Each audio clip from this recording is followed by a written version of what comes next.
Hello, my name is SamanvitaRao, and for my final marketing report, I've decided to do the marketing analysis and strategic recommendations on the company of Fitbit.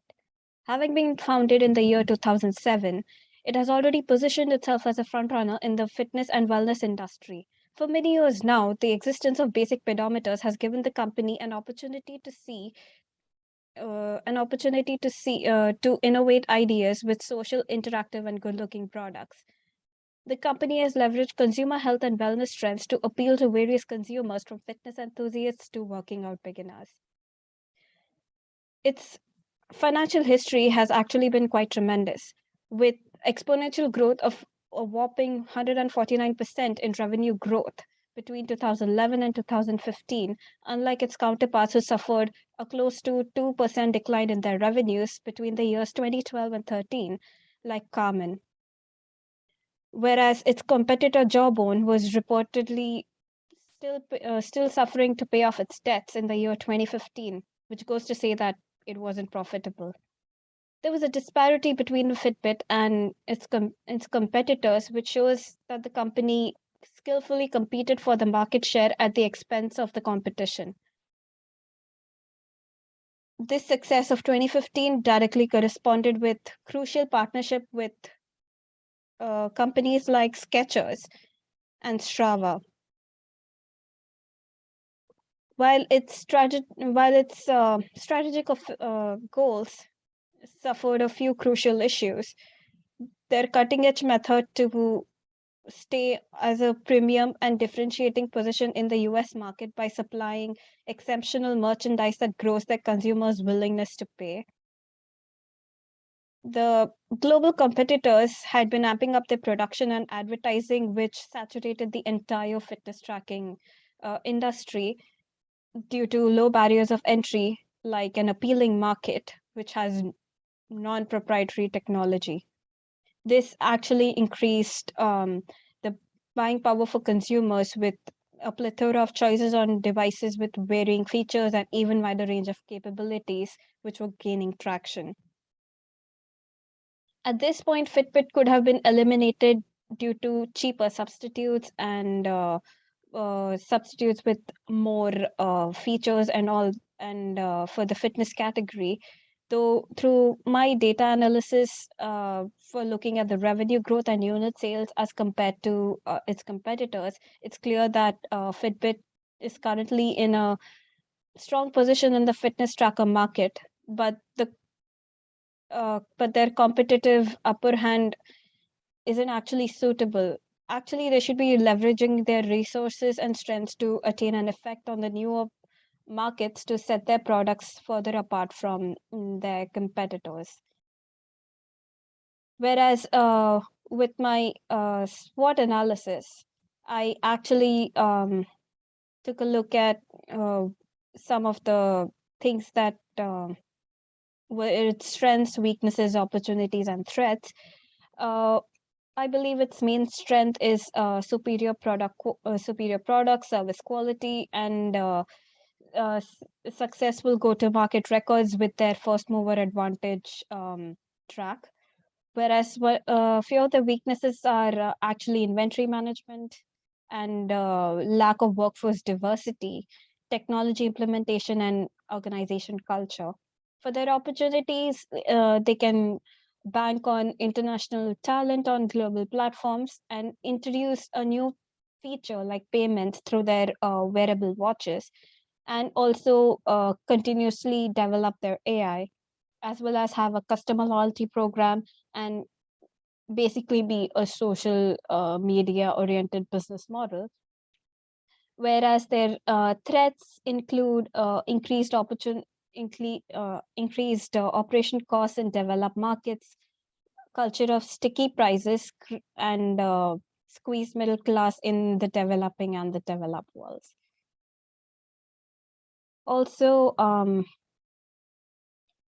taking a look at their revenues.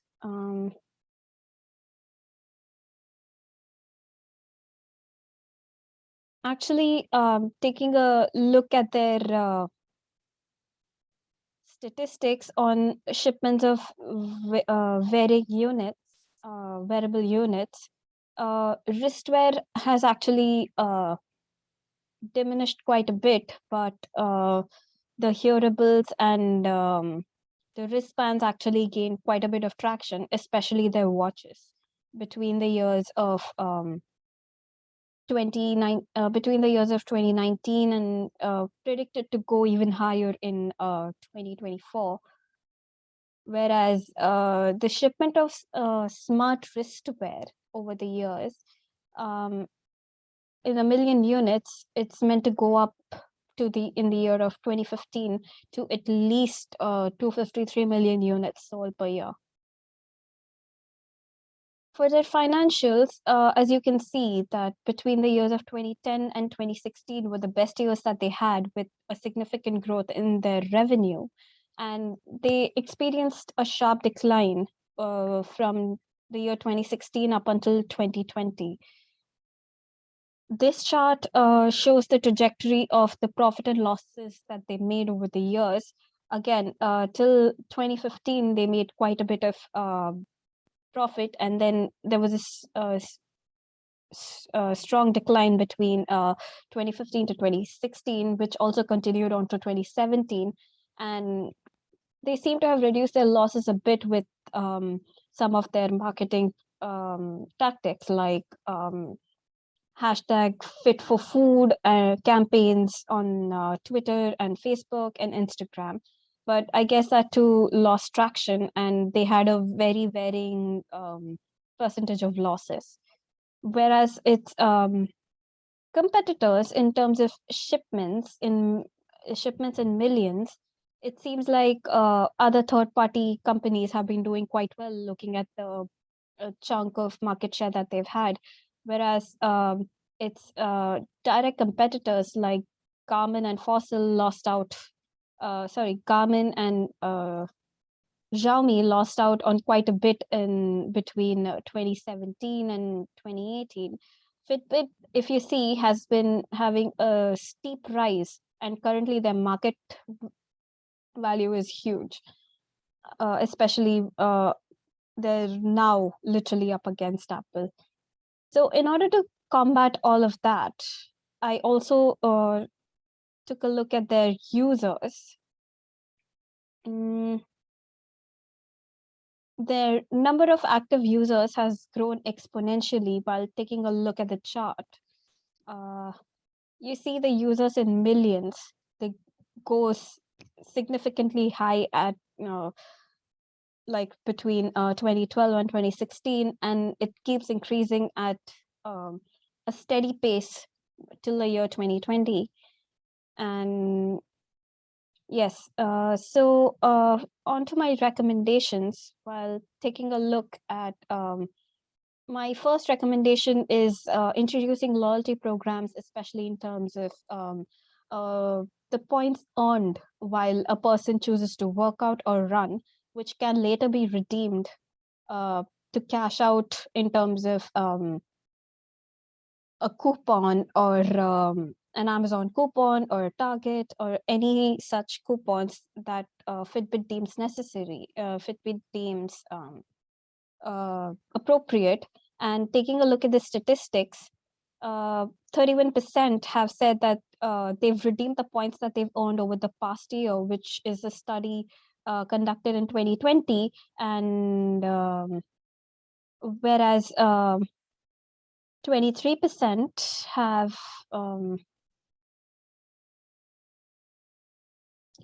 whereas 23% have earned and redeemed less points over the years. 17% have said that they've used they used loyalty programs less often as compared to the 31% that earned and redeemed most of their points in the past year. Whereas another statistics that I've seen is engagement drivers for loyalty programs in the US in the year 2020 is, well, most of the share has been held at 12% by for engagement drivers such as recognition and support, personal relevance, ease and enjoyment, brand alignment, etc. So basically, leading engagement drivers of loyalty programs for the US market in 2022 was recognition and support, and personal relevance and ease and enjoyment.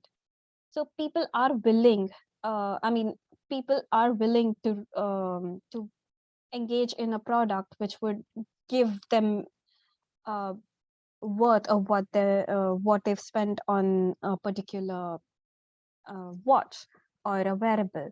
So people would like to feel special and invested in by a company that they invested their hard-earned money into. Whereas for another recommendation that I've come up with is a mobile payment platform, which could be a software update with a lot of wearable watches coming out with the NFC, which would enable um, contactless payment with their between mobile watches and merchants alike. So taking a look at which what the payment was used for to that while contactless payment used for, basically for receiving loyalty points stood at 26%, paying a bill stood at 49%, purchase in-app or online was stands at 44%, whereas in-store is at 19%, and paying for parking, taxi, and transit was at 12%. So it gives that a lot of people do use contactless payment at this point due to the COVID-19 crisis since the year 2019, which encourages no contact between physical contact between two individuals.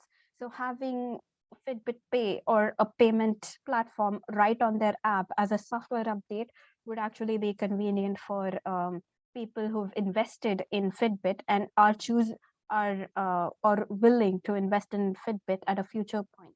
So whatever wearables that they have could entertain this Fitbit Pay platform, and which would enable ease of payments by just showing their watch to a tapping mechanism on the payments on the card payment uh, device that stores have, or wherever they may go to pay for the parking, gas, and all of that. So yeah, and for the new product, which would be the Fitbit Pay, which would just be an added extension to their already existing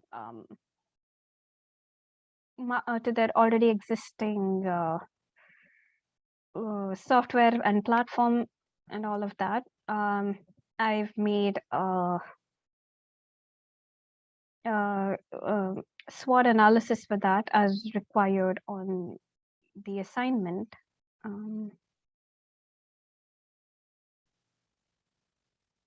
Yes. So Fitbit Pay would the product would be Fitbit Pay, a new feature, and it would actually increase the convenience for a consumer using their smartwatch, and it would actually have a better UI as compared to Google Pay and Apple Pay. And the price invested, I've divided it into two parts, like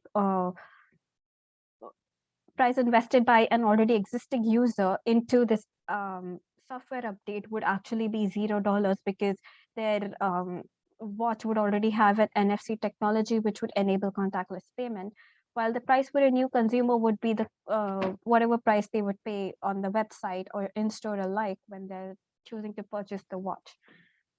In place, it would be the current distribution channels of Fitbit, which is online and their physical stores as well, which would be a new watch. And for promotions, they can use their already existing following on Twitter, YouTube, and social media platforms, as well as their frequent TV and print advertisements.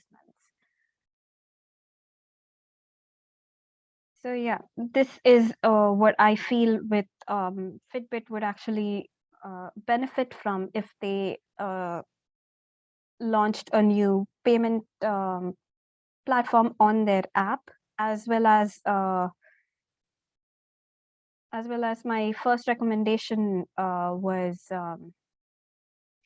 to have a loyalty program which would keep users on their platform and enable new users to come onto the platform so that they gain more out of investing in Fitbit. Thank you.